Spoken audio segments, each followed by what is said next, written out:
কিন্তু তওয়াফের জন্য তো পবিত্রতা লাগবে। আপনি আরাফায় আছেন মাসিক অবস্থায়, কোনো অসুবিধা নেই। মুজদালিফা আছেন, মিনা আছেন, পাথর মারছেন, কোনো সমস্যা নেই। ফরজ নামাজগুলো তো পড়বেন না, কিন্তু হজের কাজগুলো তো চলছে। বাট তওয়াফ যে করবেন, তওয়াফ তো মাসিক অবস্থায় করা যাবে না। তাহলে কি করতে হবে? কারণ যদি আগে থেকে ওষুধ সেবন করে এটা তিনি কন্ট্রোল করতে পারেন, তাহলে বড় কোনো সাইড এফেক্ট না থাকলে সেটা জায়েজ আছে। আর যদি আপনার মনে হয় যে ওই সময় হয়ে যেতে পারে, তাহলে সেক্ষেত্রে আপনার ফ্লাইটের শিডিউল যদি যথেষ্ট পরে থাকে, 20 দিন পর, 15 দিন পর, তাহলে তো কোনো হেডেক নেই। কারণ এই তওয়াফটা আপনি 10 দিন পর, 12 দিন পরে করলেও হবে, কোনো টেনশন নেই।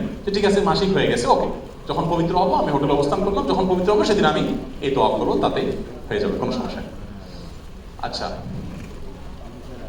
নারীদের তওয়াফ ইস্যু যেটা বললাম ওই একই জিনিস।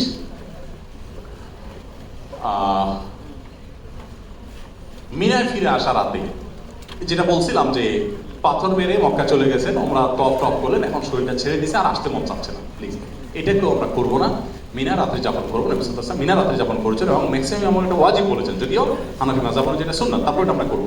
এটার জন্য সহজ বুদ্ধি হলো, আপনি যেখানে হোটেল থাকেন আশেপাশে ট্যাক্সিতে যদ্দূর পারেন ট্যাক্সি আলারে বলবেন, ভাই আমার হোটেল মুজদালিফা, তুমি যদ্দূর পারো আগাই দাও। এরপর দেখবেন আপনারা 1-2 কিলোমিটার হাঁটলে আপনি ইনশাআল্লাহ তাঁবুর কাছাকাছি চলে গেছেন। ইভেন আপনি তাঁবু খুঁজে পাচ্ছেন না, কোনো টেনশন নাই, মিনার ভিতর তো ঢুকছেন, বাস আপনার হুকুম আদায় হয়ে গেছে। যদিও যেখানে সেখানে পুলিশ বসতে দেয় না, কিন্তু ফাঁক ফোকর পায়া বসলেন, 1-2 ঘন্টা কথা বললেন, হয়ে গেল। আর যদি নামিরা মসজিদে যেতে পারেন তো তার কোনো কথাই নেই, কিন্তু নামিরা মসজিদে ভয়ঙ্কর ভিড় থাকে, ওই টাইমে যাওয়ার রিস্ক। আর মিনায় মক্কা থেকে যে জিনিসগুলো নিবেন, নিয়ত করে যাবেন, কোনো কারণে যদি এগুলো ফেলে আসা লাগে আমি ফেলে আসবো, এরকম জিনিস নিয়ে যাবেন। ধরেন এমন জামা নিলেন যে এই জামা যদি আমি নাও অনেক কিছু আসা যায়।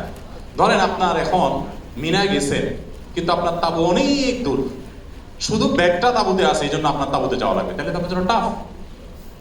অবশ্য 10 তারিখে যদি আপনি কোনো রকম একবার রাত্রে কষ্ট মষ্ট করে তাঁবুতে চলে যান, তাহলে 11 তারিখ 12 তারিখ 2 দিন তো আপনার মক্কা আসা লাগতেছে না। আপনি মিনায় তাঁবুতে রেস্ট করেন, ঘুমান, খাওয়া দাওয়া করেন, শুধু প্রতিদিন ডিউটি থাকবে তখন এসে জোহরের সময় পাথর মেরে চলে যাওয়া, খুব সিম্পল। জোহরের পরে পাথর মারাটা যদি একটু বুদ্ধি করে দেরিতে মারা যায়, ধরেন বিকাল 4টার দিকে, আসর পরে আপনি তাঁবু থেকে রওনা হন, তখন দেখবেন রোদ আস্তে আস্তে কমতে শুরু করছে, আপনার কষ্টটা কম হবে। পাথর মারলেন মসজিদে নামিরাতে, মসজিদে খায়েফে, মিনার মসজিদে খায়েফে আপনি মাগরিবটা পড়লেন, পাথর মেরে ওখানে মাগরিব পড়ে এরপর আপনার তাঁবুতে আপনি আবার হেঁটে হেঁটে চলে আসবেন, তখন দলে থাকবে, কথা বলতে বুদ্ধি করে দেরিতে মারা যায়। ধরেন বিকাল 4টার দিকে, আসর পরে আপনি তাঁবু থেকে রওনা হন, তখন দেখবেন রোদ আস্তে আস্তে কমতে শুরু করছে, আপনার কষ্টটা কম হবে।